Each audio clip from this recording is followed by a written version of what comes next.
God. I'm pregnant, y'all. I'm not. Clearly.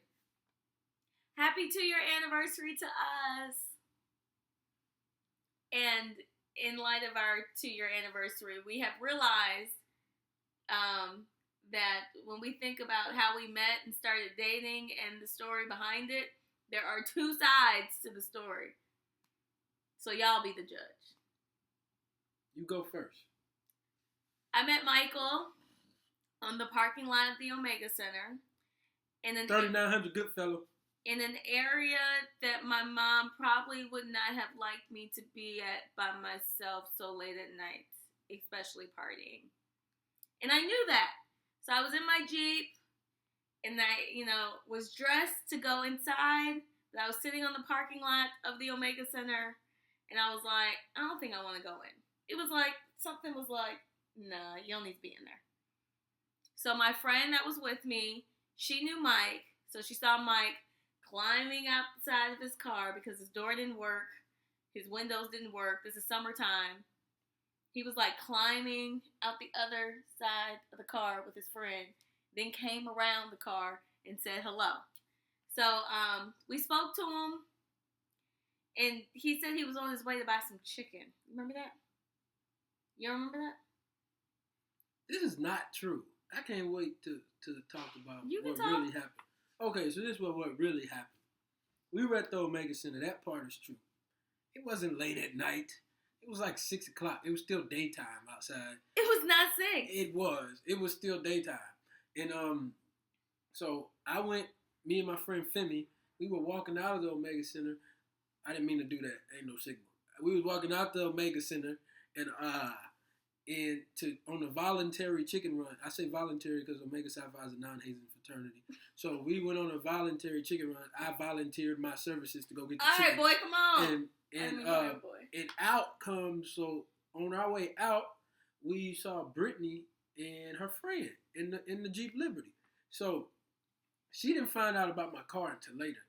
Or maybe she saw me when I was getting in my car. I didn't say I saw you. I said she saw you. Oh, she saw, but my car, yeah, she was right that my car my door didn't work, so you had to go in through the passenger side. And my bumper wasn't on my bumper part of my car. It was in my back seat. And your air didn't work. Who needs air? I don't got And no you had air a now. friend in the car. Look, what makes us close now? One of my best friends, Femi Olarunda. So we was Dr. Femi Olarunda. Yeah. So we was in our car, and I ran into her, and I was walking out, and I was doing my cool Dr. Money walk, and then she saw me. She was just like, "Oh my God, that's my husband, y'all." Okay, can I talk? Yeah, because I definitely didn't think that at all. I didn't really think twice about Mike Jones. I mean, he was nice and all, but it was just like, hey. But I think I did kind of subconsciously think twice because wasn't there a party later that weekend downtown? It was like a Kappa party. Like I said. And I remember my friend calling you. She was feeling the brother. No, I remember my friend calling you to see if you were going. Or maybe I prompted her to call you. Oh, so now the truth comes out. She prompted her friend to call me. I think so. Because I had Did you talk to me? You said you were coming. I had this mind-blowing, mesmerizing 2-minute conversation with her. And my conversation was so legit that she was able to look past my no air conditioning, my bumper in my backseat, in my car that didn't work. And she was hooked. So then, like Saturday, I shot her a Facebook message. That's when. No, not Saturday. Cause on Sunday we went to the party, or you didn't show up. I didn't go to the party. Did your daddy wouldn't let you? The party was on a Sunday night, and Pastor Jones wasn't having that. So she went to the Kappa party, and I ended up not showing up. I was a no-show. And I think that actually kind of put her antennas up a little bit. Like it made her more interested than she was. Than it was, I think, if I would have shown up. So thank you, Pastor Jones, for not letting me go to the Kappa party. Cause I didn't go to the party, and the next week we went on our first date. So I was staying at home, but I didn't have no money. and I couldn't take her on the first date with in my car because they ain't have no air. It's cool for me, but I ain't want her to drive in the car with air. So I borrowed my sister's car. I had Wanzi's car, and then I ain't have no money, so I borrowed $30 from my friend Jerry. So Jerry and Wanzi, she let me use the car. Jerry gave me $30. Y'all, so I'm going out with this guy.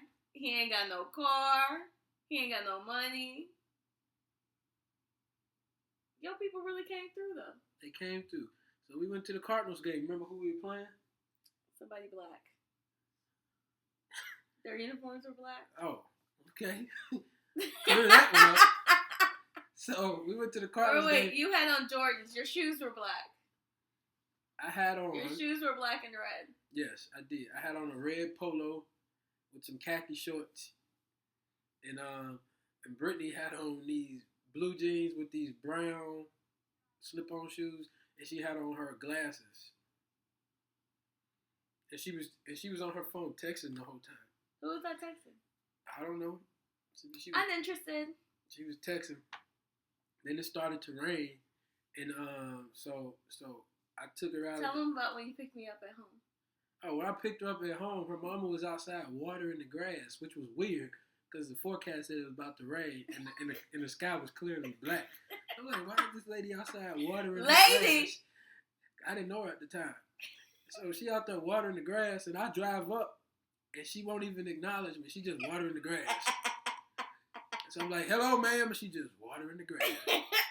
So eventually, Brittany comes out and was like, Mom, I'm leaving. And then she was like, okay, son. I'm like, oh, I better have her back by curfew. She means business. So we went to the game. Then after the game. Wait, my brothers knew you. Yes. My brothers knew me from SLU camp, right? Yeah, because he played basketball at SLU. And my brothers used to go to the camp every year. And I remember coming home and asking them if they knew Mike. And they were like, that guy that ran into the wall. Ha, ha, ha. He's so silly, man. That was one time. How did you run into a wall? I don't remember. They do. Yeah, I asked them. Ran into the wall. But anyhow, so after I took it to the baseball game, told you I only had $30 to spend. We went to Hooters. Did us some of that legit cuisine. We went to Hooters. Hold on. Okay, so we went to Hooters, and that was my first inclination that Mike knew all of St. Louis. Because when we got in there, he had to speak to people and say hello. I'm like, oh, this is interesting. How do you know that girl and that girl? That's another video. So we went to Hooters, not for the Hooters, but for the chicken wings. And I didn't spend a lot of money. I think all I got was cheese fries. But I just wanted to make sure he was going to pay for it. It's a good thing I didn't order a lot with the $30 that you had, that you borrowed. You ain't lying, because we would have been washing dishes. Yeah, but I forgot about that. We did run into a couple friends. We didn't run into a couple friends. It's probably church members. She didn't know it. I don't think she knew at the time about the Friendly Temple connection, and that every other person on the street goes to Friendly Temple. Yeah, I didn't. I knew that his dad was a pastor, and that he had a church, but I didn't think anything of it, because my church at home is really small. And so it was. I think it was a big deal. It was a big deal for it was. It was Courtney when I told my cousin Courtney. She was like, friendly. I'm like, yeah. I didn't know that. Yeah. I do know it took me a while so I didn't bring her to. I think I didn't bring her to church for a couple weeks. Cause you can't you bring somebody you the pastor's son and you bring somebody to church. Who said I wanted to go to your church? Either way. Cause my mama didn't have that. My mom was like, no, you're singing in the choir on the Sunday. You don't go visit other people's church. I went to her church first. Yeah, my mama didn't play that. And my church members was feeling some kind of way too, huh? That's fine. I don't mind. I expected it. I expected it. I don't think she did. Well, I will say this, things did really move kind of fast, because we went out, to the Cardinals game that first weekend, and then the second weekend, Mike took me to his church for, Devin's graduation party. Mm-hmm. And so everybody was like it was kind of like out of have you guys seen Southside with You with Barack and Michelle, like their story and how Barack took Michelle to the meeting at the church and everybody was telling Michelle like how wonderful Barack was. That was kind of the situation then. Like Mike took me into his environments. Everybody would be like, "Oh, we love Mike." Was that the reason you did it? Yes, it was. All right. Okay. All right, guys. So that's our story. We'll talk to you later. Yeah.